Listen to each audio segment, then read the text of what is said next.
What you think so far? There's a lot of good things, obviously, and then as there should be, there's a lot of things to work on and get better. We didn't keep the pace we want to all the time, but we let off the pace at times.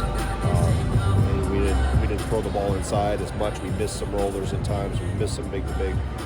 We just turned down some open guys at times. But all in all, obviously, first time getting out in front of everybody, uniforms on, those things, there was a lot of positive things, and now we gotta, it's the last time we have to compete against each other in front of everybody else. The next time is against another opponent. So there's a lot to like with this group, but the thing that I like even more is there's a lot we got to get better at, which is exciting because it puts the ceiling much higher for this group. What did you like about Boyd today? Obviously, you see the numbers, but efficiently and pushing the pace. Yeah, I mean, he did. I thought he was one of them that backed off the pace towards the end of the first half, and we talked about that at halftime of keep our foot on the gas. It doesn't mean you have to race it down and shoot it, but we got to come with a thrust and put pressure on the rim and pressure on the paint in transition. And you just tell his experience. He's getting fouled there late in the game, getting the line, wants the ball in his hands. I created a little head coach executive decision magic to make it a little more dramatic. But you can see he's obviously been in those game situations, and that's why we wanted him here, because we knew the type of player he is, and he always wants to get better. He's really self-critical of the one turnover he had in the first half and tried to one-hand it to the lift guy on the backside. So he's conscious of things, but also I like the aggressive mindset that he comes with. He's very fearless. But Austin scores inside any more than stuff you saw on film. Yeah. I think that's something we've demanded of him and have emphasized he's got to improve that game, because that will open up his three-point shooting. That'll make that easier. And we collectively as a group have to be better at scoring in the paint in some of the rolls and getting out of screens cleaner and getting at the rim and completing, I call it completing routes. We're stopping routes short at times. We're missing rollers when they are open. When we do complete the route, we're not throwing it, or we're looking it off, we're on to the next, and we have to see that. That'll help everything when we're able to play inside out. And that combined with the pace that we play with, the amount of shooters we have, it'll make us a more efficient and complete offensive team. You've talked about how the international freshmen have been really ready. Kind of what stood out to you about Hayden today? Yeah, I think he doesn't play like a freshman. You can see he's not afraid of physicality. His vision and feel for the game are good. His decision making is pretty good.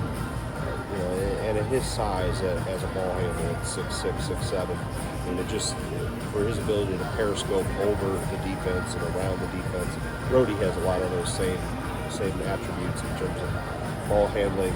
A ball handler with size and vision is a heck of a weapon, specifically with how we play. Which it feels like naturally every year you like to talk about defense after this game. What have you seen from you there? I think we've made some progress. I think we're. I watched specifically like the younger guys. We didn't stop Nick Boyd on the very first possession. He got to the rim down the left side. But I thought the younger guys are, specifically the post players, are more consistent in the ball screen. Garlock's gotten more aware defensively. He's starting to figure out the team concepts of it. Alexis, same thing. He got a couple fouls on the edges, and we talked about that at half. He asked about that. He is a little too aggressive at times in the hedge, but I'd rather have him that way than not attacking the ball. So we've got a long ways to go on both ends, but and we need to be really good defensively if we want to get to where we want to get to and where I think this team has the potential to be. Or in order to reach our potential, we're going to have to be really good defensively. If it's just one side of the ball, one side of the court, then we're not going to accomplish what we want to accomplish. It seems with Jones and playing alongside Blackwell today, Blackwell's really freed up without having some of those tasks of carrying the ball up the court. What's the expectation for all the guys around him of what he can push I think we did just get multiple ball handlers and multiple playmakers on the floor. You had Jones with him, and Kinziger was over on the red, but we have a lot of guys that we can put the ball in their hands, and now we'll start to put this together even more as we're a week out from the Oklahoma game. So I think it gives us multiple options. play John on the ball, we can play him off the ball.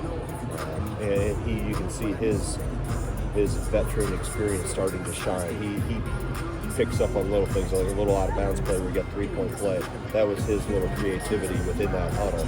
He picked on a switch and talked that through. So that's what an upperclassman does. That's what a leader does. He was able to dissect that within 10 seconds in that huddle and create something where they could score quickly. So just I see the experience, how he's talking to people, the calmness he plays with. Obviously, he wanted the ball in his hands there at the end. The first one went in, second one didn't.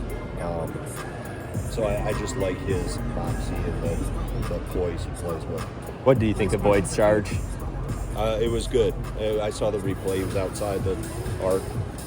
I don't have my replay or my challenge flag yet. They haven't sent that in the mail. Or however we're going to challenge. It's going to be a verbal challenge. But, that's probably one.